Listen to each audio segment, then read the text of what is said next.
Management part का last concept कौन सा है बेटा? Component of internal control.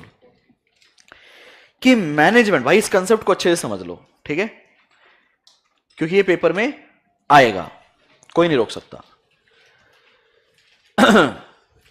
कि मैनेजमेंट जब कंट्रोल डिजाइन करेगी तो उसको कुछ कंपोनेंट्स का ध्यान रखना है। इंटरनल कंट्रोल का 5 कंपोनेंट है, इसका भी मैंने निमोनिक बनाया था, वैसे जरूरत होती नहीं है।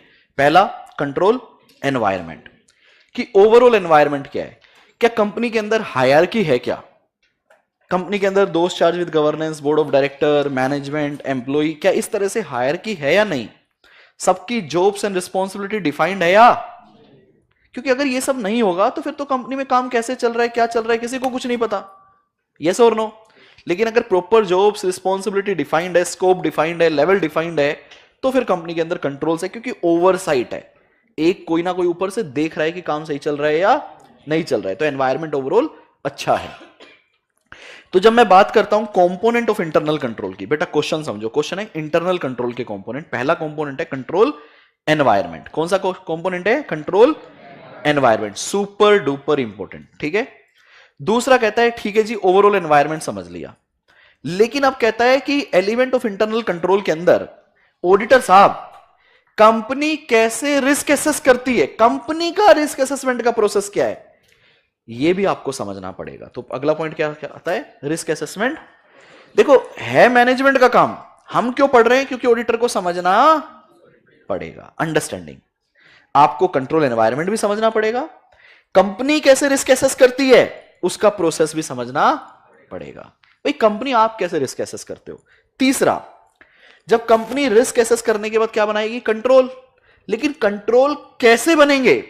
ये डिजाइन होगा डिपेंडेंट होके कि आपके यहां अकाउंटिंग सॉफ्टवेयर कौन सा है। अगर आपके यहां टैली है तो कंट्रोल्स कुछ अलग तरीके के होंगे, बान ओरेकल है तो कंट्रोल कुछ अलग तरीके के होंगे, एसएपी है तो कंट्रोल कुछ अलग तरीके से होंगे। दूसरा, इसी में ऐड कर रहा हूं, टैली है तो क्या आप उसका ऑफलाइन वर्जन यूज कर रहे हो या ऑनलाइन रियल टाइम बेस वाला वर्जन यूज कर रहे हो? इनसे भी कंपनी के कंट्रोल चेंज होंगे। क्या जो सॉफ्टवेयर आप यूज कर रहे हो उसमें आपने डिलीट फंक्शन एनेबल करवा रखा है तो कंट्रोल अलग चेक होंगे, डिसेबल कर रखा है तो कंट्रोल अलग चेक होंगे। सोचो, एक अकाउंटिंग सॉफ्टवेयर ऐसा है जिसमें आप एंट्री डिलीट कर ही नहीं सकते, आपका रिलायबिलिटी बढ़ेगा घटेगा?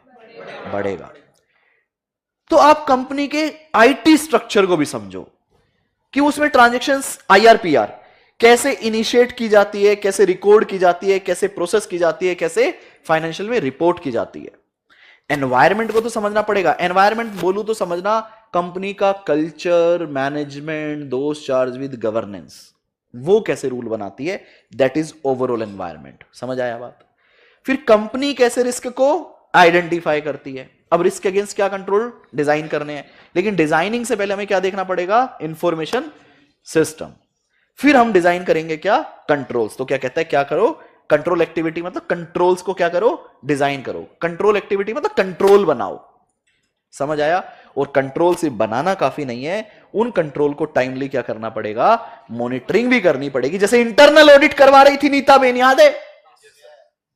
तो वो इंटरनल ऑडिट करवाना क्या मॉनिटरिंग ऑफ कंट्रोल है? भाई नीता बहन, मुकेश अंबानी ने कहा जरा जाके चेक करो मेरी पूरी कंपनी सही तरीके से काम कर रही है, एसओपी फॉलो कर रही है, प्रोसेस फॉलो कर रही है, जो मैंने कंट्रोल बना रखे जाके चेक करो, वो फॉलो कर। तो मैं क्या कर रहा हूं? तो इंटरनल ऑडिट भी अपने आप में क्या है? एक मॉनिटरिंग है। इंटरनल ऑडिट अपने आप में क्या है? कंट्रोल है। हाँ या ना? मॉनिटरिंग का कंट्रोल है। समझ आ रहा है? कंसेप्ट समझना पड़ेगा, पहले कंसेप्ट अंदर जाना चाहिए, रट्टा याद सब सेकंड स्टेज। हाँ जी, लाइव वालों आप भी कमेंट करना।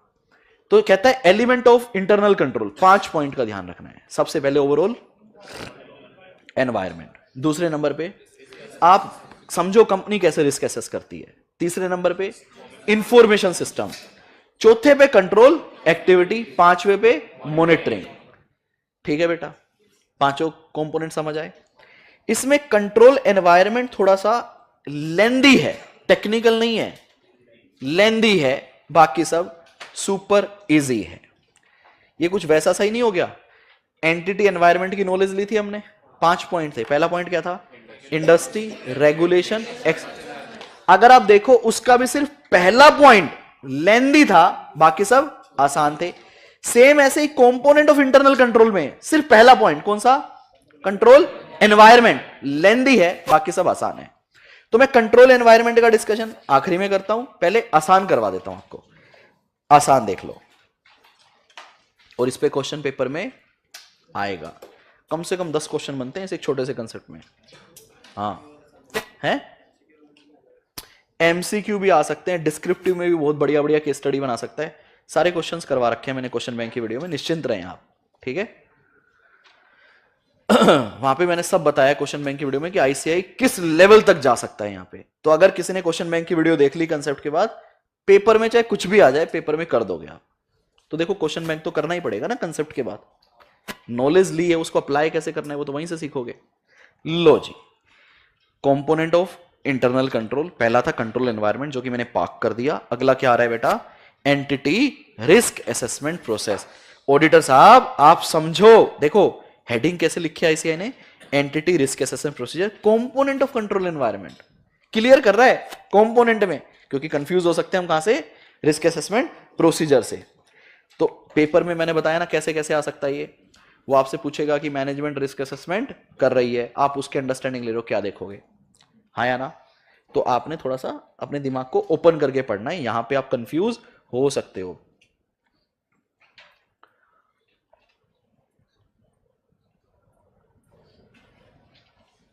दोनों में डिफरेंस पता होना चाहिए, ठीक है। लो जी, कहता है ऑडिटर जो है वो अंडरस्टैंडिंग लेगा whether entity has a process for, ऐसे 315 क्या कहता है, auditor will identify and assess the risk of material misstatement. Same काम एंटिटी को भी करना पड़ेगा, हाँ या ना, क्योंकि जब तक एंटिटी रिस्क नहीं निकालेगी वो कंट्रोल कैसे डिजाइन करेगी। तो क्या कहता है ऑडिटर साहब, आपको अंडरस्टैंडिंग लेनी पड़ेगी। ये पांचों पॉइंट ऑडिटर की अंडरस्टैंडिंग से ही समझना है हमने। किसकी, कि एंटिटी के पास एक प्रोसेस है, क्या पॉइंट सारे सेम है, किस चीज की भाई, आइडेंटिफाई बिजनेस रिस्क। सर हमने तो रोमम पढ़ा था ऑडिट रिस्क, यहां वर्ड क्या है, छोटी छोटी बातें डिफरेंशिएटिंग है। बताओ बिजनेस रिस्क क्यों है, क्योंकि सर मैनेजमेंट सिर्फ और सिर्फ फाइनेंशियल रिस्क आइडेंटिफाई नहीं करेगी, वो पूरी कंपनी के रिस्क आइडेंटिफाई करेगी। इसलिए आपको देखना पड़ेगा कि कंपनी के पास प्रोसेस है किसको आइडेंटिफाई करने का, बिजनेस रिस्क। समझ आया बेटे, बिजनेस रिस्क, ठीक है। फिर सेम पॉइंट है, आप आइडेंटिफाई करोगे, एसेस करोगे, लाइक्लीहुड दो, सेम मैनेजमेंट के पास है कि भाई पहले आइडेंटिफाई करेंगे, फिर एस्टिमेट करेंगे उसका सिग्निफिकेंस, फिर देखेंगे भाई उसका लाइक्लीहुड कितना हो सकता है, फिर उसके अगेंस्ट क्या लेंगे, एक्शन। तो ये मैनेजमेंट का काम है। मैनेजमेंट आप समझो कि मैनेजमेंट कैसे रिस्क आइडेंटिफाई कर रही है, कैसे उसको एसेस कर रही है, उसका लाइक्लीहुड कैसे मेजर कर रही है और एक्शन कैसे ले रही है, मैनेजमेंट का क्या प्रोसेस है, उसकी आप अंडरस्टैंडिंग लो। अगर ये क्वेश्चन पेपर में आता है मैनेजमेंट के प्रोसेस की अंडरस्टैंडिंग लेना, तो कम समझ जाना कौन सा कंसेप्ट आया है, कंपोनेंट ऑफ इंटरनल। और मजे की बात, आंसर देखना जरा, टुच्चा आंसर, 4 पॉइंट, वो भी एक लाइन पूरी नहीं है। कितने नंबर देके जाएंगे, 4 या 5। बट ऑडिट आसान है, पेपर में क्वेश्चन ही समझ जाओ तुम कि ये वाला क्वेश्चन है जिसमें ये 4 लाइन लिखनी है, यही तो स्किल है, यही तो गेम है बेटा। चलो जी, क्या कहता है देखिए, the entity risk assessment process, entity company risk assessment process form the basis for the risk to be manage. अब कंपनी डिसाइड करेगी कि भाई ये सारे रिस्क है मेरे पास, मुझे किसको मैनेज करना है, किसको अवॉइड करना है, किसको एक्सेप्ट करना है। कोई ऐसे रिस्क भी होंगे जिसके अगेंस्ट में कोई एक्शन नहीं लूंगा। If that process is appropriate it would assist the auditor in identifying रोमम। अगर ये प्रोसेस सही है तो ये मुझे रोमम में हेल्प करेगा। Whether the entity risk assessment process is appropriate to the circumstance is a matter of judgement. समझ आया भाई, सब बताओ बच्चों, एग्जाम में आएगा ये, इसलिए मल्टीपल टाइम पूछ रहा हूं। आपको लग सकता है कि सर बावले हो गए हैं, बार बार पूछ रहे हैं। पेपर में जो चीज आएगी वो बार बार बतानी और पूछनी मेरे बनता है। समझ आया। अगला, ये बहुत आसान है, बोलो इसको, प्लेन वनीला। लाइव वालों बोलो क्या। अब रिस्क मैंने असेस किए, रिस्क के बाद कंट्रोल डिजाइन करेंगे, पहले आईटी देखेंगे। आईटी पहले हेडिंग पढ़ो, the information system including the related business process relevant to financial reporting and communication. देखो मैनेजमेंट का आईटी तो ऑपरेशन के लिए भी है, एडमिन के लिए भी है, लॉ एंड रेगुलेशन के लिए भी है, सेफ गार्डिंग ऑफ एसेट के लिए भी है। बट वो पूरा प्रोसेस मेरे लिए रेलेवेंट, मेरे लिए कौन सा आईटी प्रोसेस रेलेवेंट है? फाइनेंशियल रिपोर्टिंग वाला। तो कहता है ऑडिटर साहब आप कंपनी का इंफॉर्मेशन सिस्टम देखो, उसके बिजनेस प्रोसेस देखो, किसके लिए जो रेलेवेंट है? फाइनेंशियल रिपोर्टिंग के लिए। इसमें बताओ आप क्या देखोगे? तो इसको मैं जनरली पहले आपको आराम से समझाता हूं, बाद में पॉइंट पे आएंगे। सबसे पहले कहता है कि ऑडिटर साहब आपको नॉलेज होनी चाहिए, आपको अंडरस्टैंडिंग लेनी पड़ेगी। मैंने कहा किस चीज की? आपको क्या लेनी पड़ेगी? अंडरस्टैंडिंग। मैंने कहा किस चीज की? कह रहे कंपनी कैसे आइडेंटिफाई करती है। मैंने कहा किस चीज को यार? रेलेवेंट ट्रांजेक्शन्स बोल लो आप। किसको? Relevant transaction. किसके लिए? For financial reporting, for financial. इसका हैंड रिटन चार्ट है बेटा, लेकिन मैं 2 जगह से करवाऊंगा तो टाइम ज्यादा लग जाएगा, इसलिए मैं मेन बुक से ही करवा रहा हूं, ठीक है। कह रहा ऑडिटर साहब आपको क्या लेनी पड़ेगी? अंडरस्टैंडिंग लेनी पड़ेगी। किस चीज की? कि कंपनी कैसे आइडेंटिफाई करती है रेलेवेंट ट्रांजेक्शन, किसके लिए? जो फाइनेंशियल रिपोर्टिंग के लिए रेलेवेंट है। तो इस चीज को देखो, कौन आइडेंटिफाई करेगा? IT system. कहते हैं दूसरे नंबर पे देखो कि उस आईटी सिस्टम का क्या प्रोसेस है, क्या प्रोसेस है। मैंने कहा किस चीज का? आईआरपीआर का। आईआरपीआर क्या था? कैसे वो आईटी सिस्टम उस ट्रांजैक्शन को इनिशिएट करता है, अकाउंटिंग सॉफ्टवेयर या कंपनी के सॉफ्टवेयर में कैसे पहले रिकॉर्ड करता है, क्या क्या प्रोसेसिंग होती है, और फाइनली फाइनेंशियल रिपोर्टिंग में कैसे जाता है, ये प्रोसेस देखो आप कैसे चलता है। मैंने कहा ठीक है। अच्छा एक बात बताओ बेटा, मैंने आपको कहा एक परचेज की जरा 50 लाख की एंट्री पोस्ट कर दो, तो कर दोगे क्या? नहीं ना। तो कहता है सिर्फ आपने ये नहीं देखना एंट्री कौन सी है और उसका क्या प्रोसेस है। भाई जो भी एंट्री होगी ना, उसके प्रॉपर क्या होने चाहिए? रिकॉर्ड्स होने चाहिए। या बिना रिकॉर्ड के काम कर दोगे भाई? उसके क्या होने चाहिए? प्रॉपर रिकॉर्ड्स होने चाहिए। हाँ या ना? यस और नो? और आखिरी में बोलूंगा मेक श्योर करो, डिसीजन टाइप है बेटा ये, मेक श्योर करो जो कंपनी का आईटी सिस्टम है वो इन सारी ट्रांजैक्शन को क्या कर रहा है? रिकॉर्ड कर रहा है, मतलब कैप्चर कर रहा है। समझ आया? रिकॉर्ड कर रहा है मतलब कैप्चर कर रहा है। और इन सब के ऊपर आपने देखना है general control surrounding general entries. अब ये पॉइंट पढ़ना जरा मेरे साथ फ्लो में। तो कहता है आईटी सिस्टम में आप क्या देखोगे? Number 1, the class of transaction in the entity operation that are significant to financial statement. भाई कौन सी क्लास ऑफ ट्रांजेक्शन है जो फाइनेंशियल के लिए सिग्निफिकेंट है, वो हमें आइडेंटिफाई करनी पड़ेगी। नंबर 2 पे क्या बोलता है? क्या प्रोसीजर है बाय विच दोस ट्रांजेक्शन, जो अभी आपने क्या बोली है significant, are initiated recorded process corrected. आप इसको सिंपल भाषा में बोलो क्या? IRPR as necessary transfer to general ledger and reported in financial statement. आप सिंपल बोलो process of initiation, recording, processing, reporting की अंडरस्टैंडिंग होनी चाहिए। क्लियर? तीसरा, कैसे इनके accounting record, the related accounting records supporting information and specific account in the financial statement that are used to initiate, record, process and report transaction. देखो दोबारा यहां से देख लो, कह रहे पहले आपको समझना पड़ेगा रेलेवेंट ट्रांजैक्शन क्या है फाइनेंशियल रिपोर्टिंग के लिए। दूसरा समझना पड़ेगा कंपनी का क्या प्रोसेस इनके IRPR के लिए। तीसरा आपको समझना पड़ेगा क्या रिकॉर्ड मेंटेन करते हैं ये इनिशिएट, रिकॉर्ड, प्रोसेस और रिपोर्टिंग के लिए। ठीक है बेटा? ठीक है यहां तक? The related accounting record, supporting document and any specific account in the financial statement that are used to initiate, record, process and report the transaction. उसके बाद भाई ये सॉफ्टवेयर कैसे कैप्चर करता है, how the information system capture event in condition that are significant to the financial statement. भाई ये software significant event को कैसे कैप्चर करता है। आखिरी कहता है फाइनेंशियल रिपोर्ट प्रोसेस देख लो, use to prepare the entity financial statement, financial statement बनाने का क्या प्रोसेस है, और कंट्रोल्स क्या क्या है जनरल एंट्री के लिए, नहीं तो कोई भी जनरल एंट्री पोस्ट कर देगा। तो ये 3 पॉइंट आपने क्या करने हैं, एक फ्लो में याद करने हैं, और ये 3 पॉइंट आपने अलग से याद करने हैं। और भाई लर्न कर लेना इनको, रट्टा लगा लेना, जो करना हो कर लेना। ठीक है? मैं हैंड रिटन चार्ट भी दिखा रहा हूं अभी आपको, आपका थोड़ा कॉन्फिडेंस और बढ़ेगा। क्लियर बेटा? तो पहले क्या कहता है, क्या देखोगे आप?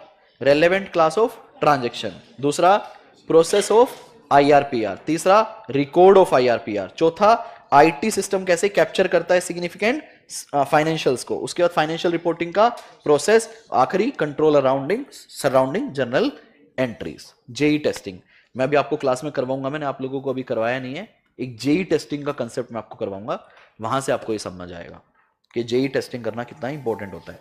यहां तक समझ आया बेटा आपको? तो ये हो गया हमारा third component of internal control. कौन सा? Information system. पहला क्या था? पहला क्या था?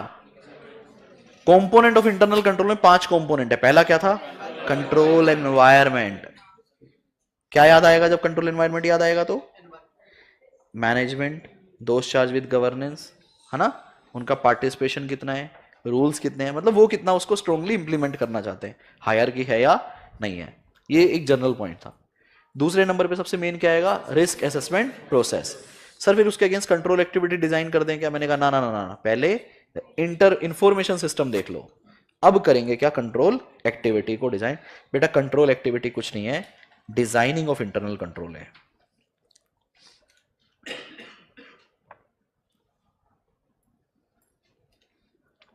या आप सिंपल बोल सकते हो क्या है? Internal controls. जैसे किसी चीज को ऑथराइज करना क्या एक कंट्रोल है बेटा? बताओ, किसी चीज को ऑथराइज करना क्या एक कंट्रोल है? तो ये कंट्रोल एक्टिविटी है। मैनेजमेंट किसी चीज का परफॉर्मेंस रिव्यू कर रही है, अपने एम्प्लॉय का परफॉर्मेंस रिव्यू कर रही है, तो क्या एक कंट्रोल है ये? Yes sir. मैं देख रहा हूं इंफॉर्मेशन कैसे प्रोसेस हो रही है, तो ये क्या एक कंट्रोल एक्टिविटी है? Yes sir. मैं कुछ फिजिकल कंट्रोल लगा रहा हूं, तो क्या एक कंट्रोल एक्टिविटी है? यस। मैं ड्यूटी को सेग्रीगेट कर रहा हूं, तो क्या एक कंट्रोल एक्टिविटी है? यस। तो कंट्रोल एक्टिविटी की भी एक ऑडिटर को क्या लेनी होती है? अंडरस्टैंडिंग लेनी होती है। पढ़िए बेटा, the auditor shall obtain an understanding. पूरा कंसेप्ट में क्या लिखा हुआ है? Understanding of a control activity relevant to audit. देखो यहां पे एक्टिविटी वर्ड एडिशनल डाल दिया, आप इसको क्या बोल सकते हो? कंट्रोल।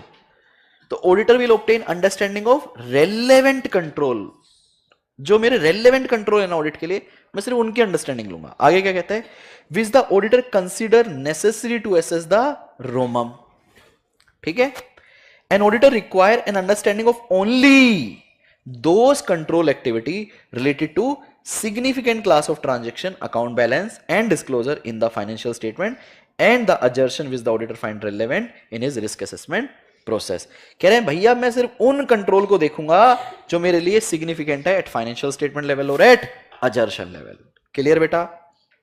क्लियर जी? यहां तक कंट्रोल एक्टिविटी कुछ नहीं है, are the policy and procedure that help to ensure management directives are carried out. Control activity whether IT और मैनुअल, चाहे आईटी कंट्रोल हो या मैनुअल कंट्रोल हो, have various objective and are applied at various organisational at functional level. Control जो है ऊपर से लेकर नीचे तक लगते हैं, उसके कुछ एग्जाम्पल दे रखे हैं। ये सिंपल था कंट्रोल एक्टिविटी।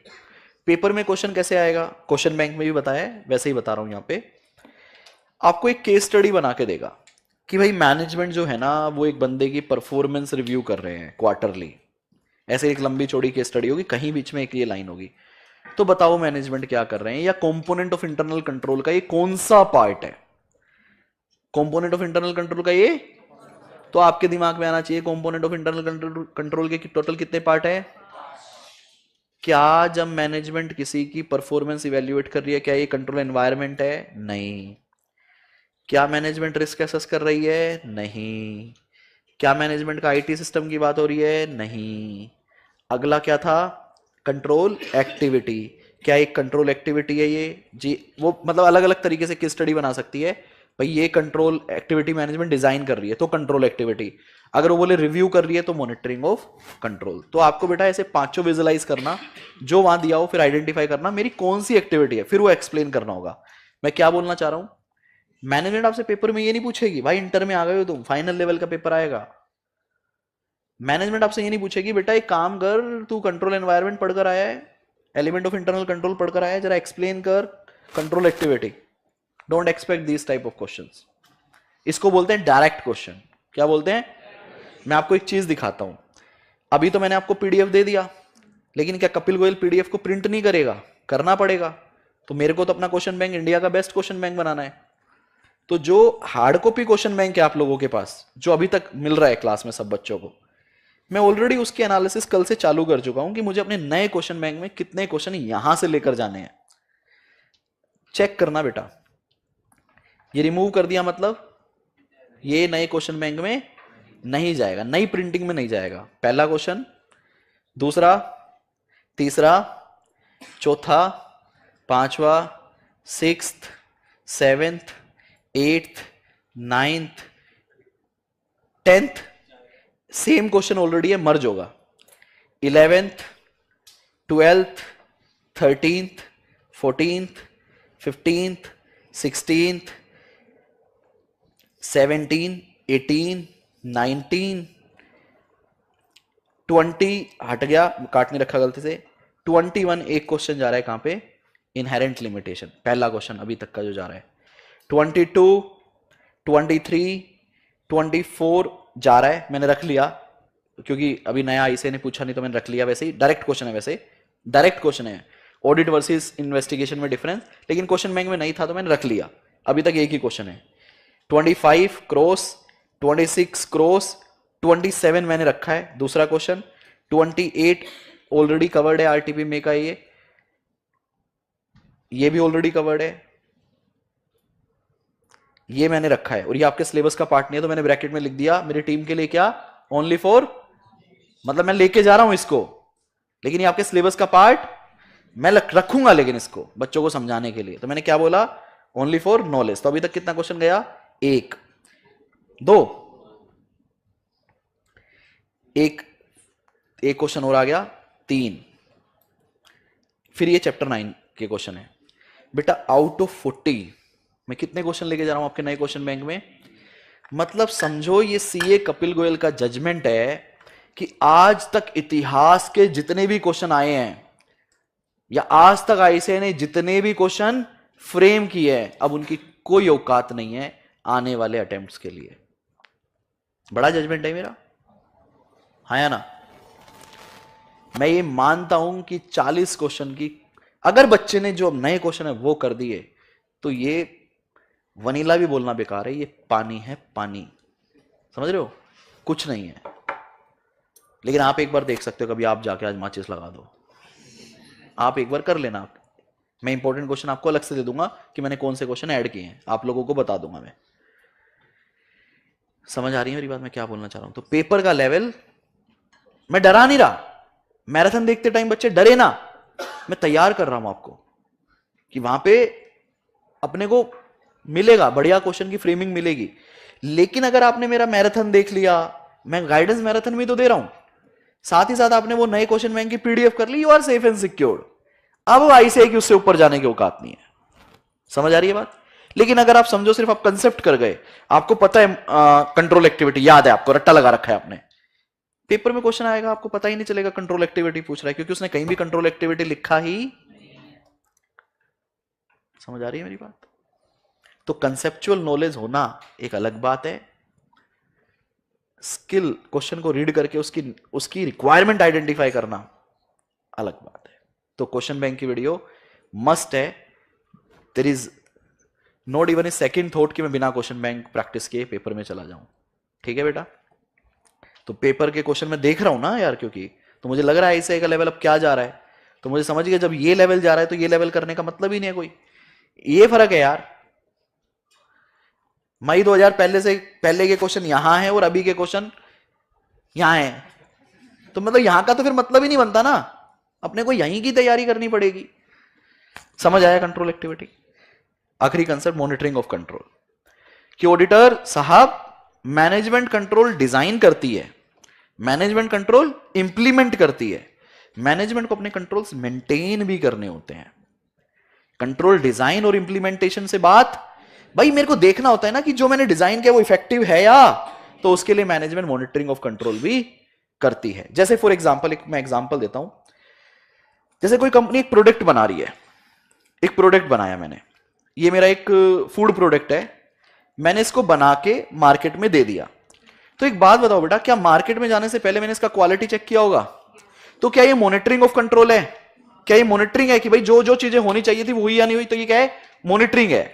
तो मॉनिटरिंग में इंटरनल तरीके से भी कर सकता हूं, अपनी कंपनी के अंदर क्वालिटी वेरीफाई करवाया, that is also a monitoring of control. अब समझो आप जब भी इस बोतल को खरीदते हो ना, या कोई भी फूड प्रोडक्ट खरीदते हो, तो इस पे एक बात लिखी होती है, for any customer complaint please reach out to us on 9370668190 लिखा है, और email us to eight contact@oxycool.in। ये क्या है बेटा? This is a monitoring of control. क्या है? ये मॉनिटरिंग ऑफ कंट्रोल है। भाई मेरे को प्रॉब्लम अंदर से नहीं पता चलेगी, सिर्फ मुझे प्रॉब्लम बाहर से मेरे कस्टमर कंप्लेंट भी कर सकते हैं। तो मेरा कस्टमर मुझे कैसे कंप्लेंट करेगा, इसका भी एक प्रोसेस होना। तो ये भी क्या है बेटा? एक कंट्रोल है। ये भी क्या है? एक हाँ या ना? अगर ये ना लिखा होता तो मेरे को कंप्लेंट करनी ऑक्सीकूल की, मैं कैसे करूंगा? तो ये भी क्या है बेटा? मॉनिटरिंग ऑफ कंट्रोल का एक पार्ट है। मेरे पास ईमेल आएगी, मैं उसे देखूंगा, अरे भाई ये गलती है, तुमने क्यों नहीं देखी? इस पे क्या लेंगे? एक्शन लेंगे। समझ आया मॉनिटरिंग ऑफ कंट्रोल? तो मैनेजमेंट, अब ऑडिटर, अभी तो मैनेजमेंट का, अब ऑडिटर का एंगल लेके आओ। ऑडिटर साहब आपको अंडरस्टैंडिंग लेनी पड़ेगी कि मैनेजमेंट अपने कंट्रोल को कैसे मॉनिटर करती है, हाँ या ना, और उस पर कैसे एक्शन लेती है। इंटरनल ऑडिट भी कहीं ना कहीं मॉनिटरिंग ऑफ कंट्रोल का एक पार्ट है। पढ़िएगा please. The auditor shall obtain an understanding of major activity that the entity used to monitor internal control over financial reporting. Monitoring of control का क्या मतलब है जी? Monitoring of control is a process to assess the effectiveness of internal control. हाँ या ना? भाई मेरा control कितना इफेक्टिव है, इसको मैनेजमेंट क्या कर रही है? एसेस कर रही है। उसके बाद क्या कहता है? सर ये किस में हेल्प करेगा? हेल्प करेगा ये एसेस करने में effectiveness of a control on A timely basis, जो ऊपर था। It involve assessing the effectiveness of a control on A timely basis and taking necessary remedial action. आप मॉनिटर करोगे, आपको गलतियां पता चलेंगी, मैनेजमेंट उसके अगेंस्ट क्या ले सकती है बेटा? टाइमली रेमेडियल एक्शन ले सकती है, सही कर सकती है। ठीक है, देखो ये हो गई मेन बात कि मॉनिटरिंग ऑफ कंट्रोल क्या है और वो क्यों किया जा रहा है। अब आएगा मैनेजमेंट मॉनिटरिंग ऑफ कंट्रोल कैसे कर सकती है। मैनेजमेंट का पार्ट है ना, हम तो क्या ले रहे हैं? अंडरस्टैंडिंग ले रहे हैं। तो क्या कहता है? Management accomplish through on going activity. भाई मेकर चेकर, एक बंदा बनाएगा, एक रिव्यू करेगा, प्रोडक्ट बनेगा, क्वालिटी, ये ऑन गोइंग एक्टिविटी हो गई। या फिर सेपरेट इवैल्यूएशन करवा सकता है मैनेजमेंट, क्या कर सकती है? मंथली MIS वगैरह ले सकती है। That is management accomplish monitoring of control through on going activity, separate evaluation और एक कॉम्बिनेशन ऑफ टू। मैं भैया प्रोडक्ट बनेगा, क्वालिटी चेक होगा, लेकिन मंथली अलग से भी क्वालिटी चेक होगा। इंटरनल ऑडिटर आएगा, अलग से चेक करेगा। ठीक है, ongoing monitoring activity are often built into the normal recurring activity. ongoing है तो प्रोसेस का पार्ट बन जाएगी of an entity and including regular management and supervisory activity. समझ आया? पहले क्या बताया? मॉनिटरिंग ऑफ कंट्रोल क्या है? एक प्रोसेस है इफेक्टिवनेस चेक करना। फिर बताइए किस में हेल्प करेगा? भैया टाइमली बेसिस पे आप रेमेडियल एक्शन देख सकते हो। तीसरा कैसे कर सकते हैं? सर ऑनगोइंग एक्टिविटी करेंगे या फिर सेपरेट इवैल्यूएशन करेंगे। फिर कहता है ये भी इसी का पार्ट है, मैनेजमेंट की मॉनिटरिंग एक्टिविटी में क्या क्या इंक्लूड हो सकता है। मैनेजमेंट मॉनिटरिंग एक्टिविटी में include using information from communication from external parties. पहले किसकी बात कर ली थी? Internal. External parties such as customer complaint and regulator comments that may indicate problem और highlight area of need for improvement. भाई जो लॉ एंड रेगुलेशन होते हैं ना, जो सरकार होती है, वो भी हमें बताती है, जैसे NFRA या कुछ, भाई तुम्हारे यहाँ ये दिक्कत है, इसको ठीक करो, नॉन कॉम्प्लायंसेज है। तो कस्टमर कंप्लेंट भी हो सकता है, रेगुलेटर्स के कमेंट भी हो सकते हैं। ठीक है, in case of small entity management ही देख लेती है सब कुछ। एक ही बंदा है, जो इनहेरेंट लिमिटेशन में था ना, एक ही बंदा सब कुछ मॉनिटर कर रहा है। In case of, congratulation Ranju Wadhwa, management monitoring of control is an often accomplish by management और owner manager close involvement in operation. एक ही बंदा है, मैनेजर के साथ लगा हुआ है पूरे दिन, तो मॉनिटर कर पा रहा है। This involvement often will identify significant variances from expectation and inaccuracies in financial data leading to remedial action to the control. Owner manager के केस में क्या है? वो फटाफट से सब कुछ देख रहा है, फटाफट से रेमेडियल एक्शन ले लेगा, एक ही बंदा पूरा ऑपरेशन देख रहा है। साथ ही साथ कह रहे हैं मॉनिटरिंग ऑफ कंट्रोल कैसे हो सकता है? इंटरनल ऑडिट के द्वारा भी करवाया जा सकता है। If the entity has an internal audit function, the auditor shall obtain an understanding of the following. ये मैं आपको ऐसे 610 में बहुत डिटेल में करवाऊंगा, लेकिन अभी बेसिक देख लो। The internal audit function responsibility and how the internal audit function fit in the entity organization structure. भाई मेरी कंपनी है 10,000 करोड़ की, तो क्या मैंने उस लेवल का इंटरनल ऑडिट रखा है या किसी भी चूजे को उठा के इंटरनल ऑडिट करवा रहा हूँ? तो अपने को ये भी देखना पड़ेगा इंटरनल ऑडिट का कैसा स्ट्रक्चर है, क्या वो एम्प्लॉय से इंडिपेंडेंट है, या क्योंकि इंटरनल ऑडिटर एक एम्प्लॉय भी हो सकता है, मैं भी आपको सिखाऊंगा ये। तो अगर इंटरनल ऑडिटर एक एम्प्लॉय है तो यार उसको तो कोई भी कंट्रोल कर लेगा, फिर तो वो है या ना है, मॉनिटरिंग ऑफ कंट्रोल बराबर हुआ। The activity perform or to be perform by the internal audit function, और वो क्या काम करता है ये भी आपको देखना पड़ेगा। तो मॉनिटरिंग ऑफ कंट्रोल को जरा एक बार समराइज करो। मॉनिटरिंग ऑफ कंट्रोल में क्या कहता है भैया, किसी भी कंट्रोल का इफेक्टिवनेस देखना मॉनिटरिंग ऑफ कंट्रोल है। दूसरा की पॉइंट क्या है, क्यों देख रहे हो, ताकि टाइमली हमें इफेक्टिवनेस पता चले और अगर कोई रेमेडियल एक्शन की रिक्वायरमेंट है वो ले पाए। तीसरा आया मैनेजमेंट मॉनिटरिंग ऑफ कंट्रोल कैसे करती है, एक ऑनगोइंग एक्टिविटी, दूसरा सेपरेट इवैल्यूएशन। चौथा पॉइंट आया इसके अंदर क्या, कि मैनेजमेंट क्या कर सकती है, एक्सटर्नल फैक्टर भी देख सकते हैं जैसे कि कस्टमर कंप्लेंट। फिर एक सेपरेट पॉइंट आया कि भैया स्मॉल एंटिटी का केस का इंपैक्ट क्या है, और फिर एक और सेपरेट पॉइंट आया क्या, इंटरनल ऑडिट के अंदर क्या देखोगे आप। समझ आया? तो बेटा कंपोनेंट ऑफ इंटरनल कंट्रोल का 5 पॉइंट बताएंगे कौन कौन से हैं। कंपोनेंट ऑफ इंटरनल कंट्रोल पूरा मेन कंसेप्ट, उसके 5 point, control environment, risk assessment, information system, control activity, monitoring of. ICI आपको एक केस स्टडी देगा और पूछेगा बताओ इसमें से कौन सा कंपोनेंट ऑफ इंटरनल कंट्रोल आपको लग रहा है हम देख रहे हैं। तो उन 5 में से आपको पहले कंपोनेंट आइडेंटिफाई करना पड़ेगा, फिर उसको एक्सप्लेन करना पड़ेगा। समझ आया? क्लियर बेटा? अब करते हैं कौन सा कंसेप्ट, पहला वाला कंसेप्ट को, क्या था वो, कंट्रोल एनवायरनमेंट। कंट्रोल एनवायरनमेंट जब भी आए तो आपको याद रखना है उसके अंदर 3 क्वेश्चन है। एलिमेंट ऑफ कंट्रोल एनवायरनमेंट कितने एलिमेंट, 5। पहला एलिमेंट कंट्रोल एनवायरनमेंट, मैंने कहा ना पहला ही टफ है तो उसको थोड़ा अलग करके पढ़ेंगे। अब जैसे ही कंट्रोल एनवायरनमेंट आए तो आपने मेरी बात याद रखनी है, कंट्रोल एनवायरनमेंट में कितने क्वेश्चन है, 3। कितने, 3। पहला कि भाई कंट्रोल एनवायरनमेंट क्या है, कंपोनेंट ऑफ इंटरनल कंट्रोल, इसका मतलब क्या है, समझ आया? दूसरा कंट्रोल एनवायरनमेंट में क्या इंक्लूड होता है, तीसरा कंट्रोल एनवायरनमेंट के एलिमेंट। 3 क्वेश्चन है, एक नहीं है, 3 है।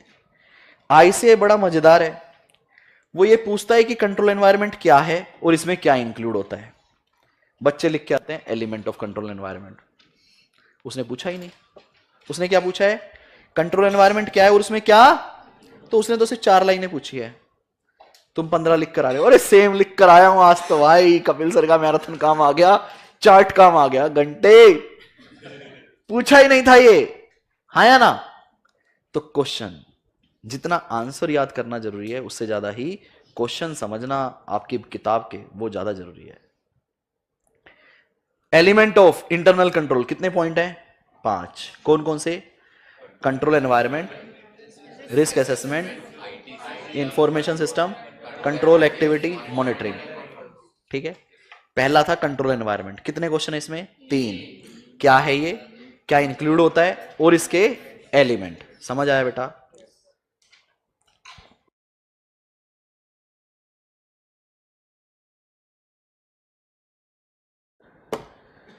चलो जी अब चलते हैं, 3 क्वेश्चन समझ गए, 3 होगा। तो कंट्रोल एनवायरनमेंट, पूरी कंपनी को कंट्रोल करना, पूरी कंपनी को देखना किसकी रिस्पॉन्सिबिलिटी है, मैनेजमेंट और दोस्त चार्ज विद, भाई वो जैसा चाहेंगे वैसा ही काम होगा। आज सोचो अगर मैंने एंट्री पे एक कोई सेफ्टी टूल बना रखा है कि जो भी क्लासरूम में एंटर करेगा एक सिक्योरिटी गार्ड उसकी चेकिंग करेगा, बायोमेट्रिक या जैसे भी करेगा, वो जो भी करेगा चेकिंग करेगा। अब जब आप स्टूडेंट आ रहे हो तो चेकिंग हो रही है, बट जब कपिल गोयल आ रहे हैं तो वो साइड वाले गेट से आ रहे हैं, चेकिंग नहीं हो रही है। तो इससे आपको कैसा फील आएगा, you will get a positive vibe और a negative vibe. Sir negative vibe कि आप ये बोलना चाह रहे हो भाई रूल ना सिर्फ एम्प्लॉइज के लिए है, मैनेजमेंट के लिए नहीं है। ये गलत है सर। इससे आपका एटीट्यूड पता चलता है कि आप कंट्रोल्स को लेके इतना सीरियस, जब तक मैनेजमेंट और दोस्त चार्ज विद गवर्नेंस पार्टिसिपेट नहीं करेगी तब तक कंट्रोल्स कभी भी सही से इंप्लीमेंट नहीं होंगे, चाहे आप कितना भी अच्छा डिजाइन कर लो। जब तक आप एक कल्चर क्रिएट नहीं करोगे ऑनेस्टी का, एथिकल वर्किंग का, तब तक काम सही से नहीं होगा। जब तक आप पनिशमेंट डिसाइड नहीं करोगे कि अगर कोई गलत करेगा तो भाई पनिशमेंट लगेगी, एग्जाम्पल सेट करना पड़ता है, तब तक काम सही से नहीं होगा। तो ये जो कंट्रोल एनवायरनमेंट है ना, ये कुछ नहीं है, एक एटीट्यूड है। क्या है, किसका, मैनेजमेंट का और दोस्त चार्ज विद। जितना तगड़ा रूल वो सेट करना चाहेंगे, जितना रूल वो खुद फॉलो करना चाहेंगे, उतना ही अच्छा रूल एक्चुअल में इंप्लीमेंट होगा और इफेक्टिव होगा। मानते हो क्या? तो इसको ना, इस कंसेप्ट को फील करना पड़ता है कंट्रोल एनवायरनमेंट को। तो फील कर पाया मेरे साथ कंसेप्ट को? यस और? तो ये कहीं ना कहीं क्या है, एक माइंडसेट है, एक एटीट्यूड है भैया। समझ में आ रही बात? मेरे साथ रीड करेंगे। तो आप कंपनी का ये एनवायरनमेंट समझना चाहते हो, क्योंकि ये एनवायरनमेंट अगर स्ट्रॉन्ग है तो भैया कोई भी फ्रॉड नहीं कर पाएगा, रिस्क कम होगा। देखिए जी, लाइव वालों आप भी बताओ बेटा। The auditor shall obtain an understanding of the control environment. As a part of obtaining this understanding, the auditor shall evaluate. आप अंडरस्टैंडिंग ले रहे हो कंट्रोल एनवायरनमेंट की? क्या मैं देखूंगा? कहता है चेक करो whether management has created and maintained a culture of honesty and ethical behavior. हाँ या ना? मैनेजमेंट को क्रिएट करना है ये। आप बोलो भाई ईमानदार हो, घंटा ईमानदार है, हमारे सर तो चोरी की बात करते रहते हैं। यस और नो? यस और नो? गाली वाली तो नहीं निकल गई ना? गाली तो नहीं निकली ना? हाँ ठीक, मुझे लगा गई। नहीं, यूट्यूब वाले तो ईमानदार वाला के। जानवी थक गई क्या तुम?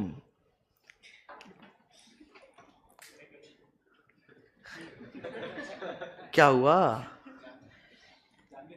जानवी थक गई? हाँ, तो क्या कहता है कंट्रोल एनवायरनमेंट में सबसे पहले ऑडिटर क्या इवैल्यूएट करेगा? क्या मैनेजमेंट ने एक culture of honesty and ethical behaviour create किया या नहीं किया।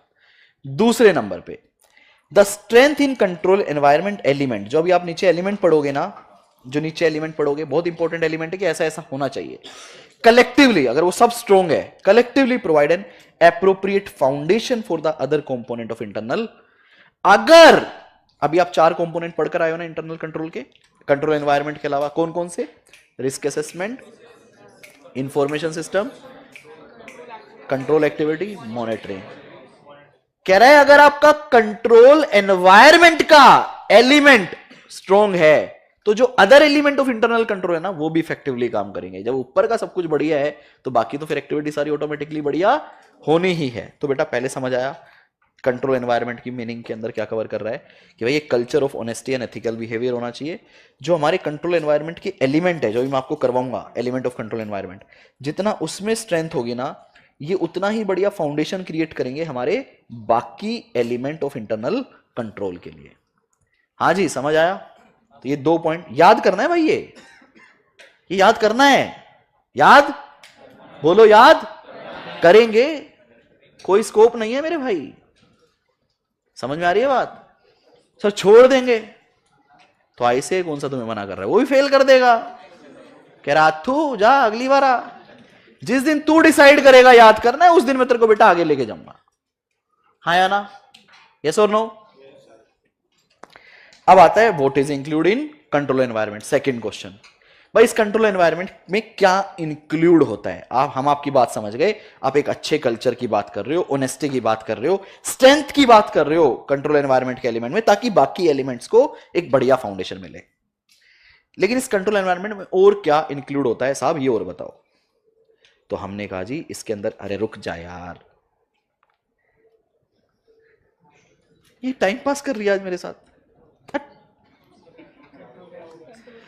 अरे कंट्रोल खराब नहीं हुआ, मैं स्विमिंग पूल गया था तो मैं इसको वाटर एग्जैक्ट करना भूल गया। अब काम करेगी ये। हाँ अब होगा ये, इसको हटा दिया, ठीक है। लो जी, क्या इंक्लूड होता है कंट्रोल एनवायरनमेंट में? कहता है इसके अंदर भाई साहब इंक्लूड होता है बेटा मैनेजमेंट गवर्नेंस के रूल्स बनाती है, दोस्त charge with governance board of directors. कह रहा है कंट्रोल एनवायरनमेंट में इंक्लूड होगा गवर्नेंस एंड मैनेजमेंट फंक्शन, जो टॉप लेवल है और जो नीचे वाली लेवल है मैनेजमेंट, उसके फंक्शन दोनों इंक्लूड होंगे कंट्रोल एनवायरनमेंट में। दूसरा, इन दोनों का attitude, awareness and action, triple A. क्या ट्रिपल ए लिखना, कभी कुछ और लिख दो, ठीक है भाई। The attitude, awareness and action of those charge with governance and man. पहले क्या बोला मैंने? गवर्नेंस एंड मैनेजमेंट फंक्शन, उनका फंक्शन, उनका ट्रिपल ए। क्या? एटीट्यूड, याद रहेगा तुमको, अवेयरनेस एंड एक्शन। अब तो पक्का याद रहेगा, हाँ या ना? गंदी बातें कितनी भी करवा लो तुमसे। तीसरा सर जो ये कंट्रोल एनवायरनमेंट है ना, ये सेट करेगा क्या? Tone of the organisation influencing the control consciousness of its people. भाई कितना कंट्रोल हमें फॉलो करना है, ये पूरे ऑर्गेनाइजेशन की टोन सेट करेगा। मतलब जैसा मैनेजमेंट सेट करेगी ना भाई, नीचे अल्टीमेटली वैसा ही चलेगा। तो 5 पॉइंट मेरे साथ डिस्कस करेंगे आप।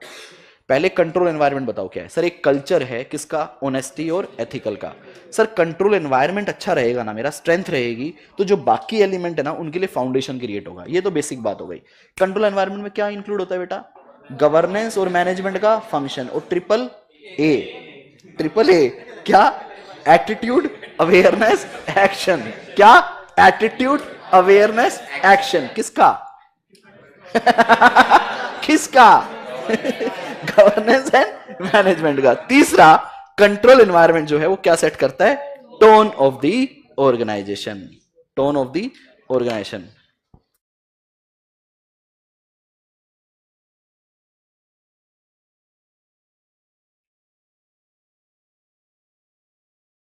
पे फोन कर लेती है 11:50 पे मैं जनरली फ्री हो जाता हूं।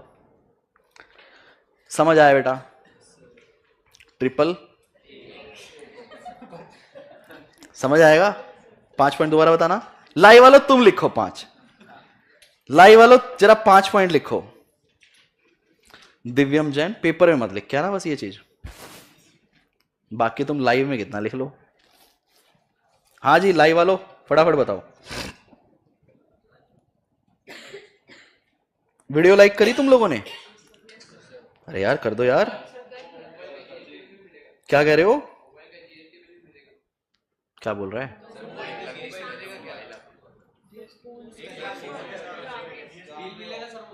हाँ बिल मिलेगा कंपनी के नाम का, क्योंकि कंपनी ने खरीद लिए, डब्बा बंद मोबाइल है, तो बिल किसके नाम पे होगा? आपको वो कंपनी वाला बिल मिल जाएगा। हाँ इनपुट नहीं मिलेगा ना बेटा, सस्ता मिल रहा है ना फोन। आप गेम ही नहीं समझे यार। कंपनी ने फोन खरीद लिए, फॉर एग्जांपल मैंने फोन खरीद लिए, बिल मेरे नाम पे, जीएसटी इनपुट मेरे नाम पे, मैं लूंगा ना इनपुट। अब ये फोन मैंने आपने बांटने हैं, उसकी जिम्मेदारी, भाई तेरा नाम क्या है, क्षितिज को दे दी। क्षितिज 100 फोन बांट दियो भाई बच्चों में। मैं चला गया, इसको पता है सर चेक नहीं करेंगे, सर के लिए 8-10 करोड़ रुपए मटेरियल है। क्षितिज सारे फोन खा गया, हो सकता है ना, मैंने कंट्रोल ही नहीं बनाया, क्योंकि क्षितिज मेरा यूनिट हेड है। ज्यादा फ्रॉड कौन करता है, एम्प्लॉय मैनेजमेंट। समझदार हो गए हो तुम।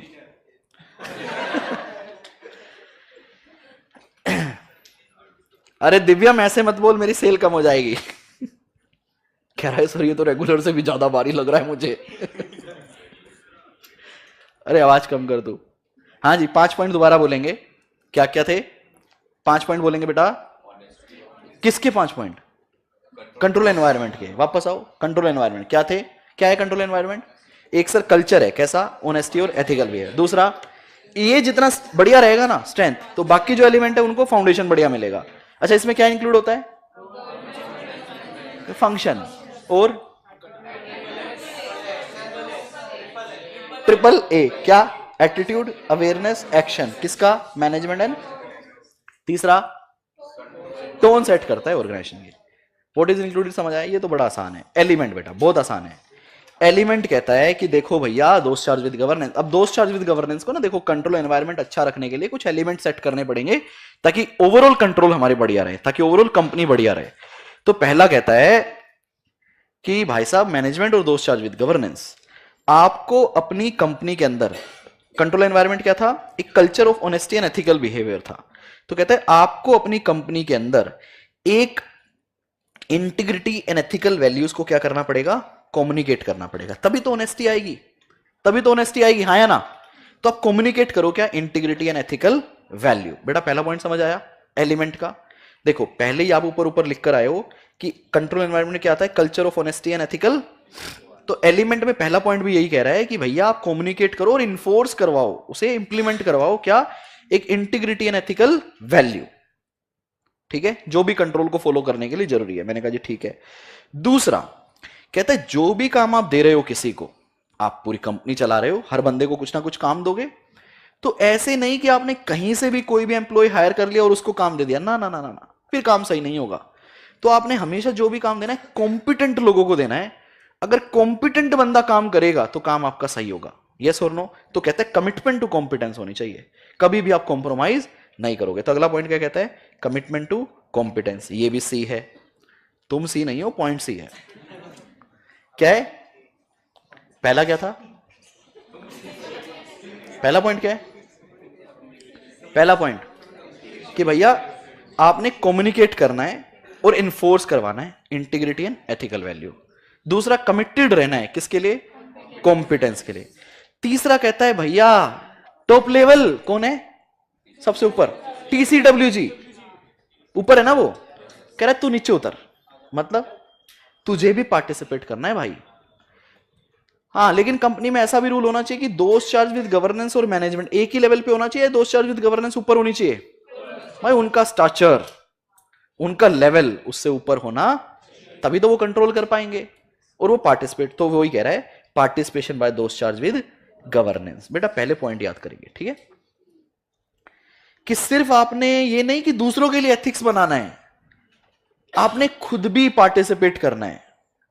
अब दोस्त चार्ज विद गवर्नेंस के बाद किसका नंबर आएगा, मैं कह रहे मैनेजमेंट का फिलोसफी और ऑपरेटिंग स्टाइल भी आपको देखना पड़ेगा, कि मैनेजमेंट कैसे रिस्क आइडेंटिफाई कर रही है, जो नीचे आप पढ़कर आए हो कैसे एक्शन ले रही है, तो मैनेजमेंट का ऑपरेटिंग स्टाइल भी आपको देखना पड़ेगा। तो देखो फ्लो में अगर आप याद देखो तो पहले कहता है कम्युनिकेट करो क्या, एथिकल एंड इंटीग्रिटी वाली वैल्यू। दूसरा क्या कह रहा है, you should be committed for the competence. तीसरा पार्टिसिपेशन बाय, चौथा management philosophy and operating style. समझ आया, दोस्त चार्ज विद मैनेजमेंट। उसके बाद जनरल पॉइंट है बेटा, आप 12th क्लास में बिजनेस स्टडीज में पढ़कर आए हो कि कंपनी के अंदर मैनेजमेंट के बाद क्या आता है, एम्प्लॉई। मैनेजमेंट के बाद क्या आता है, तो उसका एक ऑर्गेनाइजेशनल स्ट्रक्चर होना चाहिए, एक हायरार्की होनी चाहिए, हाँ या ना, कि कौन किस लेवल पे है। उसके बाद कहेगा उन एम्प्लॉय को आप क्या करोगे, अथॉरिटी एंड रिस्पॉन्सिबिलिटी दोगे, और आखिरी में उन सबको मैनेज करने के लिए क्या बनाओगे, HR की पॉलिसी। बेटा फ्लो समझ आया, फ्लो समझ आया, मैं दोबारा समझाऊंगा एक बार। सबसे पहले क्या कहता है, कम्युनिकेट करो क्या, इंटीग्रिटी एंड एथिकल वैल्यू। दूसरा पॉइंट क्या कहता है, कमिटेड टू कॉम्पिटेंस। तीसरा कहता है ऊपर से स्टार्ट करेंगे, दोस्त चार्ज विद गवर्नेंस, पार्टिसिपेट करना है, मैनेजमेंट का ऑपरेटिंग स्टाइल, फिर मैनेजमेंट के नीचे कौन आएगा, एम्प्लॉय, उसके लिए क्या बोलेगा, उनका ऑर्गेनाइजेशनल स्ट्रक्चर होना चाहिए, फिर उनको क्या करोगे, असाइन करोगे रिस्पॉन्सिबिलिटी, फिर उनको मैनेज करने के लिए क्या बनाओगे, HR की। रट्टा लगवा दिया, याद हो गया, फ्लो समझ आ गया। अब अंदर की बातें, communication and enforcement of integrity and ethical value, these are, paper में आएगा इसलिए इतना समय लगा रहा हूं। These are the essential element that influence the effectiveness of design, admin and monitoring of control. भाई ये एसेंशियल है, अदरवाइज आपके कंट्रोल ना तो बढ़िया डिजाइन होंगे, ना एडमिन कर पाओगे, ना मॉनिटर कर पाओगे। तो एथिक्स तो होना ही, इंटीग्रिटी तो होनी ही। दूसरा कमिटमेंट टू कॉम्पिटेंस, काम अच्छा करने के लिए आपको कॉम्पिटेंट लोग चाहिएंगे ही चाहिएंगे। Matters such as management consideration of competence level for particular job and how this level translate into requisite skills and knowledge. आप कैसे ट्रेनिंग देते हो, कैसे उनको प्रमोशन देते हो, ये सारी चीज चाहिए, कॉम्पिटेंट चाहिए। पार्टिसिपेशन बाय दोस्त चार्ज विद गवर्नेंस, इसमें क्या होना चाहिए, पहला कहता है जो दोस्त चार्ज विद गवर्नेंस है वो इंडिपेंडेंट होनी चाहिए, किससे, मैनेजमेंट से, हाँ या ना। दूसरा कहता है उनका एक्सपीरियंस और स्ट्रेचर ऊपर होना चाहिए। स्ट्रेचर का मतलब क्या होता है बेटा, लेवल, वो ऊपर होनी चाहिए। The extent of their involvement and the information they receive and the scrutiny of activity, वो क्या क्या इंफॉर्मेशन रिसीव करेंगे, कैसे रिसीव करेंगे, कैसे स्क्रूटनी करेंगे, उसके प्रोसेस होने चाहिए। The appropriateness of their action including the degree to which difficult question are raised and pursue with management and their interaction with the internal and external auditor. आप लो पढ़ोगे बेटा, उसमें पढ़ के आओगे आप, एक ऑडिट कमेटी होती है। ऑडिट कमेटी कुछ नहीं होती, बोर्ड ऑफ डायरेक्टर में से कुछ लोग निकल कर बनते हैं, तो वो दोस्त चार्ज विद गवर्नेंस का पार्ट है। तो उनके पास एक पावर होनी चाहिए कि वो इंटरनल एक्सटर्नल ऑडिटर से मिल पाए, मैनेजमेंट से डिफिकल्ट क्वेश्चन पूछ पाए, तभी वो अपना लेवल मेंटेन कर पाएंगे, अदरवाइज नहीं। जो हम बोलते हैं ना communicate with those charge with governance, these are nothing, these are board of directors, ठीक है। तो ये था हमारा दोस्त चार्ज विद गवर्नेंस के लिए कुछ स्पेशल पॉइंट। फिर आता है मैनेजमेंट के लिए, कि मैनेजमेंट की फिलोसफी एंड ऑपरेटिंग स्टाइल में क्या आएगा, कह रहे मैनेजमेंट की अप्रोच क्या रहेगी to taking and managing business risk, वो आपको देखनी पड़ेगी ऑडिटर साहब। एटीट्यूड एंड एक्शन देखना पड़ेगा टुवर्ड फाइनेंशियल रिपोर्टिंग, क्या है उनका, क्या FRF फॉलो कर रहे हैं, क्या AS इंडेक्स फॉलो कर रहे हैं। Attitude toward information processing and accounting function and personal, उनका अपना अकाउंटिंग को लेके, पर्सनल को लेके मैनेजमेंट का क्या एटीट्यूड है, ये भी आपको देखना पड़ेगा। आगे के तीनों पॉइंट सिंपल है, आप रीड कर लीजिएगा। अब मैं आपको दिखाता हूँ इसका, ओहो एक सबसे इंपॉर्टेंट क्वेश्चन तो छोड़ देता मैं, कंट्रोल एनवायरमेंट में 4 क्वेश्चन है, सॉरी, लेकिन ये सेल्फ एक्सप्लेनेटरी है। ये क्या है, सेल्फ एक्सप्लेनेटरी है। एलिमेंट ऑफ इंटरनल कंट्रोल में 5 एलिमेंट है, कौन कौन से? Control environment, risk assessment, information system, control activity, monitoring of control. अब कंट्रोल एनवायरमेंट में 3 क्वेश्चन है, कौन कौन से? एक मीनिंग, दूसरा व्हाट इज इंक्लूडेड, एलिमेंट, मैंने तीनों करवा दी। एक चौथा फालतू का जनरल क्वेश्चन है, satisfactory control environment is not an absolute deterrent to fraud. नहीं समझ आया? मैं समझाऊंगा, यही मेरा काम है। वीडियो को लाइक कर दो,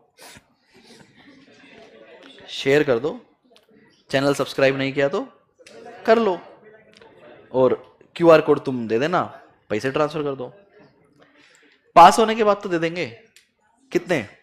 लाइव वालों एक बात बताओ, ऑडिट में अगर 60 प्लस आ गए, जो कि तुमने सोचे नहीं जीवन में, बट इस मैराथन के बाद, मेरी इतनी गाइडेंस के बाद, क्वेश्चन बैंक के बाद, और राइटिंग प्रैक्टिस की वीडियो अलग डाल रहा हूं आजकल, तो उसके बाद तुम्हारे 60 प्लस आ गए, मान लो आ गए, तो क्या मैं अपनी फीस डिजर्व करता हूं? है? मैं मतलब दिल्ली से पुणे तुम्हें फीस रिफंड देने आया हूं, और वो भी 60 नंबर के बाद। नालायक 2 लाख दिए हैं तूने, मैं 8,000 मांग रहा हूं, मैं 8,000 डिजर्व करता हूं, तो भेज देना, कोई बात नहीं, मैं ले लूंगा। क्या कह रहे हो भाई? क्या कह रहे हो? मेरे को कम नहीं है बेटा, मेरे को और बनाना है। अरे आगे से आपसे फीस लेके हम बांट देंगे आगे, आप दे सकते हो तो आप दे देना, हम आगे बांट देंगे। आप नहीं बांटोगे, आप बांट दोगे, आप मेरे को मत देना, मैं आपको और दे दूंगा। मेरा बड़ा मन है कि मैं एक स्कूल बनाऊं, बच्चों को पढ़ाऊं, फ्री पढ़ाएं हम।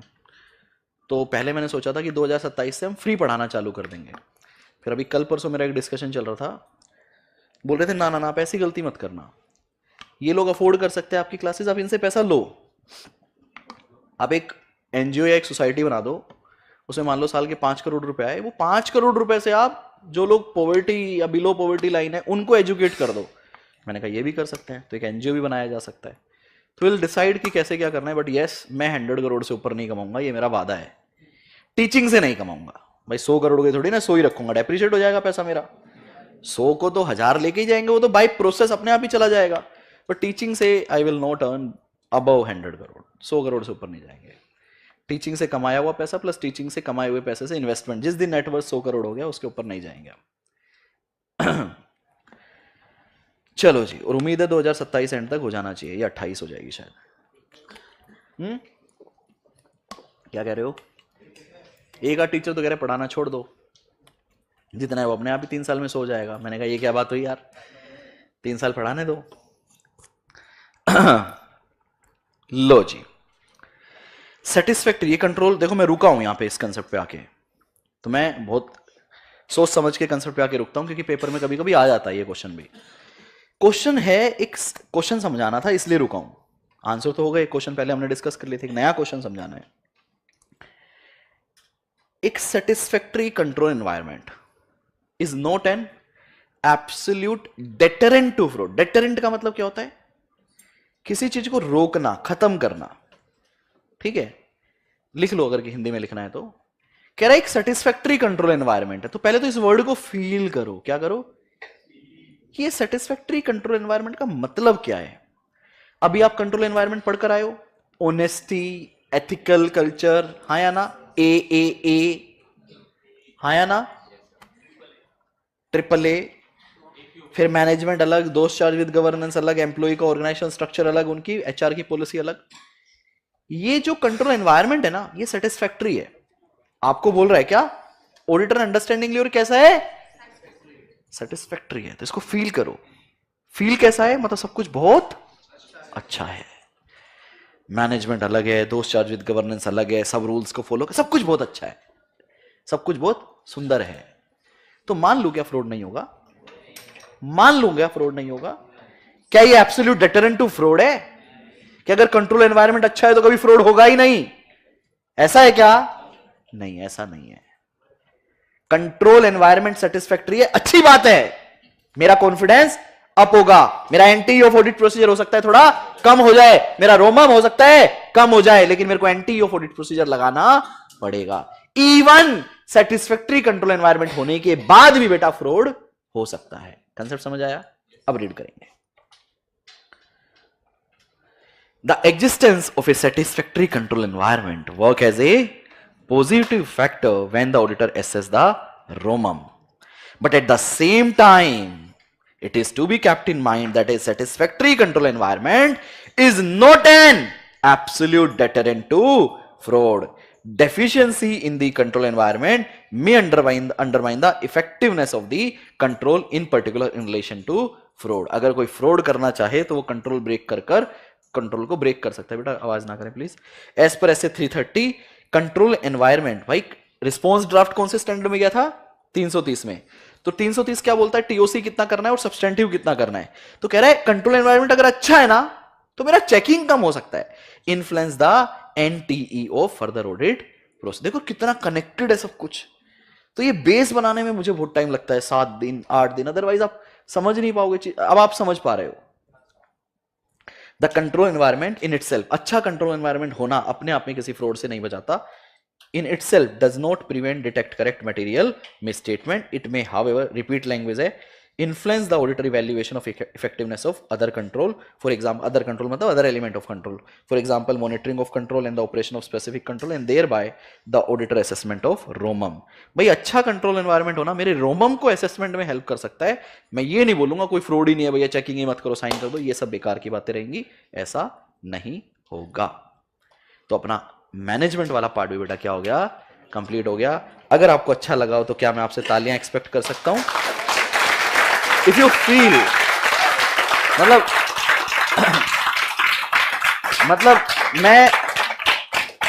मैं ये तभी बोल रहा हूं आपको जब आपको ऐसा लगा हो कि कपिल सर ने, चाहे आपकी क्लास में आज मेरे फेस टू फेस के कितने भी स्टूडेंट आए हो या ना आए हो, लेकिन आपको ऐसा ना लगा हो कि यार कपिल सर ने देखो वो कुछ बच्चे नहीं आए तो आज कॉम्प्रोमाइज कर दिया. क्या आपको ऐसा लगा? क्या आपको ऐसा लगा? मेरी क्लास में अगर बेटा एक बच्चा होगा तो भी मैं पूरी शिद्दत से पढ़ाऊंगा, 1000 बच्चे होंगे तो भी पूरी शिद्दत से पढ़ाऊंगा. तो आपको मजा आया?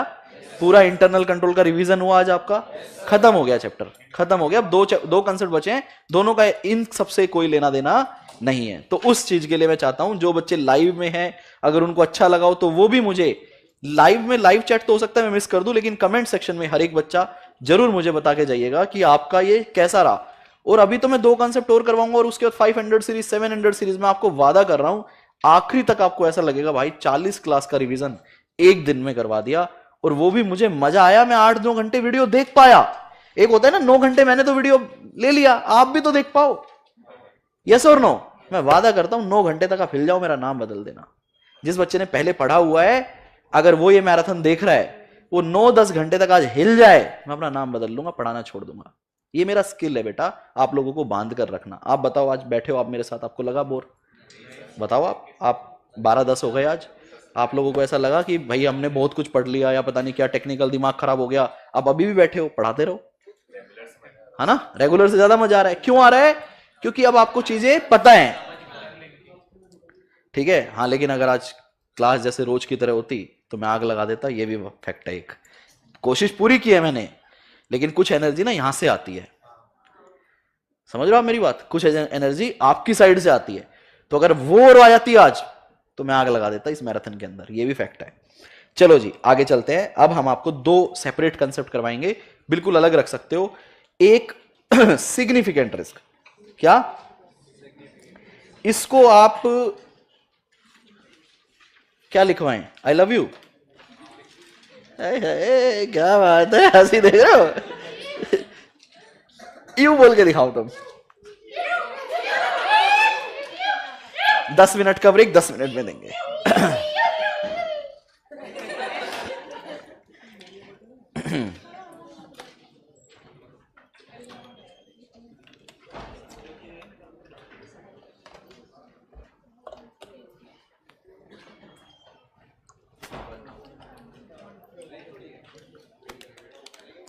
बेटा एक क्वेश्चन बोला है मैंने पेपर में आएगा, कौन सा?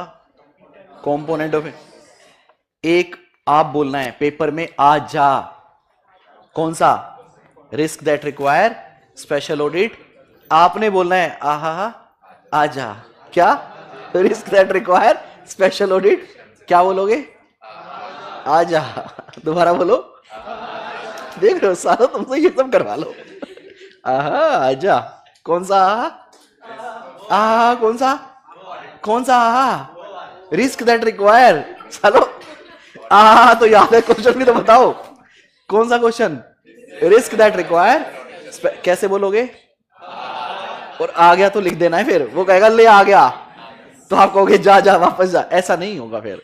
Risk that require special audit consideration, बहुत प्यारा क्वेश्चन है, बहुत सिंपल क्वेश्चन है, कुछ नहीं है। ये क्वेश्चन सिंपली ये बात करता है कि ऑडिटर साहब, इसको अलग रखो, सब फ्लो से बिल्कुल अलग। ऑडिटर साहब जब आप ऑडिट करोगे ना तो कहां पे स्पेशल ऑडिट कंसिडरेशन लगाओगे, तो बड़ा जनरल क्वेश्चन है, इसको मैं टाइम नहीं लगा रहा इस पे, कि सर जहां रिस्क ज्यादा होगा, फ्रॉड रिस्क होगा, वहां लगाऊंगा, हाँ या ना, जहां पे रिस्क होगा किसी सिग्निफिकेंट इकोनॉमिक, अकाउंटिंग और अदर डेवलपमेंट का, वहां लगाऊंगा, ट्रांजैक्शन कॉम्प्लेक्स है वहां लगाऊंगा, रिलेटेड पार्टी ट्रांजैक्शन है वहां ज्यादा दिमाग लगाऊंगा, जहां सब्जेक्टिविटी है मेजरमेंट में, एस्टिमेशन है, तो वहां अपने को ज्यादा दिमाग लगाना पड़ेगा, कोई सिग्निफिकेंट ट्रांजैक्शन है जो कि outside normal course of business है, वहां पे अपने को स्पेशल ऑडिट, ये बहुत आसान क्वेश्चन है, रेगुलर क्लास में हमने बहुत डिटेल डिस्कशन किया इस पे। तो बेसिकली फ्रॉड रिस्क है, रिलेटेड पार्टी है, रोमम ज्यादा है, मटेरियलिटी है, अनयूजुअल ट्रांजैक्शंस हैं, तो उन जगह पे मुझे क्या लगाना पड़ेगा, स्पेशल ऑडिट। और आईसीए का फेवरेट क्वेश्चन है, आपने क्या लिखना है यहाँ पे, आजा, क्योंकि ऐसा क्वेश्चन आएगा तो 5 नंबर मिलेंगे। अब इसी में कहता है कि ऑडिटर साहब ये तो चलो आपने बता दिया कि आप कब बोलोगे कि रिस्क सिग्निफिकेंट है, क्या आप बता सकते हो सिग्निफिकेंट रिस्क कहां कहां हो सकता है? तो मैंने आपको बताया था बेटा सिग्निफिकेंट रिस्क 2 जगह पे हो सकता है, कौन कौन सी थी वो 2 जगह, एक नॉन रूटीन ट्रांजैक्शन, बहुत बढ़िया, दूसरा जजमेंटल मैटर। यहां पे जो एग्जांपल दिए ना ये दोनों मर्ज करके दे दिए, नॉन रूटीन ट्रांजैक्शन भी और जजमेंटल। देखो ये जो सब्जेक्टिव मैटर वाला है ये जजमेंटल मैटर वाला एग्जांपल है, और यहां पे एक अनयूजुअल ट्रांजैक्शन भी थी, कहां थी,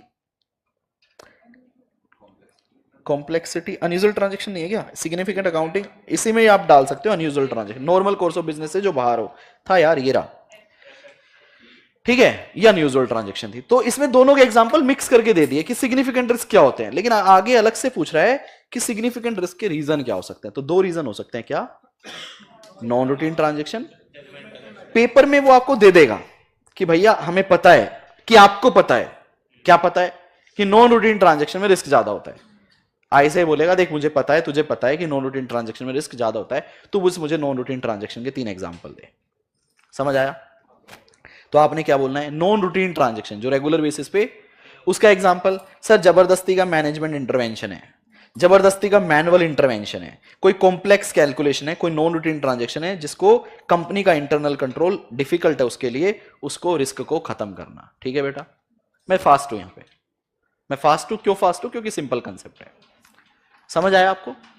एग्जाम्पल क्या है, manual intervention, management intervention, complex calculation, difficult for IT system to detect, क्यों, क्योंकि वो नॉन रेकरिंग आइटम है, अनयूजुअल आइटम है, जो मैं कंट्रोल बनाता हूं वो यूजुअल आइटम के लिए बनाता हूं, रेकरिंग आइटम के लिए बनाता हूं, समझ आया? यस और नो? फिर आप कहते हो जी जो रिस्क ज्यादा है वो जजमेंटल मैटर में ज्यादा है, फिर ऐसे कहेगा ठीक है इसके 2 एग्जांपल दे दे, तो आपने बताना है भैया कोई accounting estimate, accounting principle for an accounting estimate और रेवेन्यू रिकॉग्निशन जो है उसमें क्या है जी, अलग अलग इंटरप्रिटेशन हो सकती है, सब्जेक्ट टू डिफरिंग इंटरप्रिटेशन, क्योंकि वो लॉजिकल है, लो है, मैं अलग तरीके से इंटरप्रेट कर सकता हूं, आप अलग तरीके से समझ सकते हो, तो वहां गलतियां होने के चांसेस है, इसलिए ऑडिटर को उसको अच्छे से चेक करना है, वहां पे सिग्निफिकेंट रिस्क हो सकता है। दूसरा क्या कह रहा है, सर मुझे जजमेंट लगानी है किसी अमाउंट को एस्टिमेट करने में, याद है मैंने आपको बताया था ऐसे नंबर 500 में जब आप एक एक्सपर्ट का काम यूज करते हो तो आप जजमेंट लगाते हो, एस्टिमेट लगाते हो, एक्चुअली की हेल्प लेते हैं, भैया बताओ एम्प्लॉय बेनिफिट लायबिलिटी कितनी बुक होगी, तो वो risk free rate of return लेता है, मार्केट रेट लेता है, एक एवरेज डेथ रेट लेता है ना, कम मरेगा बंदा मेरा, तो उसके हिसाब से वो प्रेजेंट वैल्यू निकालता है, तो यहाँ पे जजमेंट इन्वॉल्व है, तो क्या कहता है ऐसी जजमेंट इन्वॉल्व है जो कि सब्जेक्ट और कॉम्प्लेक्स है, या अजम्पशंस लगानी पड़ेगी मुझे, effect of future events, for example judgement about fair value, मैं किसी चीज की फेयर वैल्यू निकाल रहा हूं या एम्प्लॉय बेनिफिट लायबिलिटी निकाल रहा हूं, तो वहां पे जजमेंट्स यूज होते हैं, एस्टिमेट्स यूज होते हैं, तो वो गलत हो सकते हैं, मटेरियल मिसस्टेटमेंट हो सकती है, इसलिए वहां पे आपको क्या लगाना पड़ेगा, एक्स्ट्रा स्पेशल ऑडिट कंसिडरेशन लगाना होगा, इसलिए वो क्या है, सिग्निफिकेंट रिस्क है। तो इस क्वेश्चन को आप क्या बोलोगे, आजा, और ये पेपर में आ जाएगा, तो बस पेपर में आगे क्या पूछेगा आपसे, नहीं पूछेगा क्या, एग्जाम्पल, 3 क्वेश्चन है बेटा, पहला जनरल, स्पेशल ऑडिट कंसिडरेशन किस कहां लगाओगे, फिर तो आप सब कुछ लगा देना, चाहे जजमेंटल हो चाहे नॉन रूटीन हो, दूसरा आपसे अलग से पूछ सकता है कि भाई जो सिग्निफिकेंट रिस्क है वो नॉन रूटीन ट्रांजेक्शन और जजमेंटल मैटर में होता है, उसके एग्जाम्पल, तो अलग अलग एग्जाम्पल भी आपको याद करने पड़ेंगे। क्लियर? बड़ा आसान था ये। अब रह गया ऐसे 320।